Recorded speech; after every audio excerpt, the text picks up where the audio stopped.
السلام علیکم ورحمۃ اللہ وبرکاتہ۔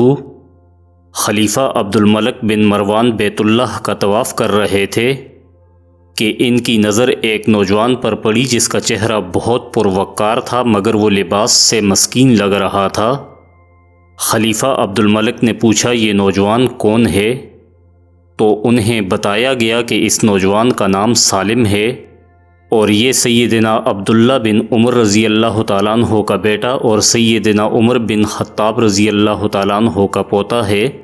خلیفہ عبد الملک کو دھچکا لگا اور اس نے اس نوجوان کو مخاطب کر کے ان سے پوچھا کہ بیٹا میں تمہارے دادا سیدنا عمر فاروق رضی اللہ تعالیٰ عنہ کا بڑا مداح ہوں، مجھے تمہاری یہ حالت دیکھ کر بڑا دکھ ہوا ہے، مجھے خوشی ہوگی اگر میں تمہارے کچھ کام آ سکوں، تم اپنی ضروریات بیان کرو، جو مانگو گے تمہیں دیا جائے گا۔ نوجوان نے جواب دیا اے امیر المؤمنین، میں اس وقت اللہ کے گھر بیت اللہ میں ہوں اور مجھے شرم آتی ہے کہ اللہ کے گھر میں بیٹھ کر کسی اور سے کچھ مانگوں۔ خلیفہ عبد الملک نے اس کے پرمتان چہرے پر نظر دوڑائی اور خاموش ہو گئے اور اپنے غلام سے کہا کہ یہ نوجوان جیسے ہی عبادت سے فارغ ہو کر بیت اللہ سے باہر آئے اسے میرے پاس لے کر آنا۔ سالم بن عبداللہ بن عمر رضی اللہ تعالیٰ عنہ جیسے ہی فارغ ہو کر حرم کعبہ سے باہر نکلے تو غلام نے ان سے کہا کہ امیر المؤمنین نے آپ کو یاد کیا ہے۔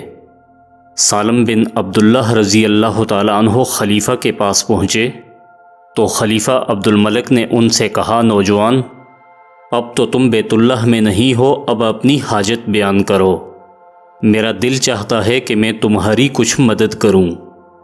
سالم بن عبداللہ رضی اللہ تعالیٰ عنہ نے فرمایا اے امیر المؤمنین، آپ میری کون سی ضرورت پوری کر سکتے ہیں، دنیاوی یا آخرت کی؟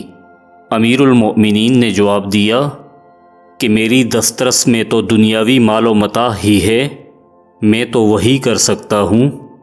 سالم بن عبداللہ رضی اللہ تعالیٰ عنہ نے جواب دیا اے امیر المؤمنین، دنیا تو میں نے کبھی اللہ سے بھی نہیں مانگی، جو اس دنیا کا مالک کل ہے آپ سے کیا مانگوں گا، میری ضرورت اور پریشانی تو صرف آخرت کے حوالے سے ہے، اگر اس سلسلے میں آپ میری کچھ مدد کر سکتے ہیں تو میں بیان کرتا ہوں۔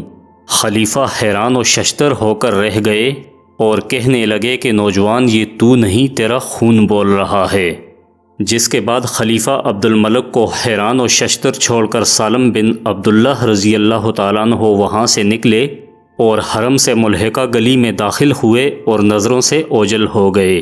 یوں ایک نوجوان حاکم وقت کو آخرت کی تیاری کا ایک عظیم سبق دے گیا۔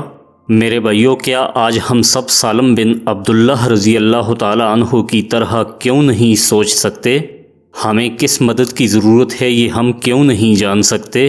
آئیں اللہ کے واسطے ابھی سے اس لمحہ پر سوچیں، کیا پتہ اگلا لمحہ ہمیں نصیب ہو یا نہ ہو۔ تاریخ کے ایسے خوبصورت واقعات سننے کے لیے ہماری ویڈیو کو لائک کیجئے، اگر چینل کو سبسکرائب نہیں کیا تو پلیز سبسکرائب کر دیجئے۔ والسلام۔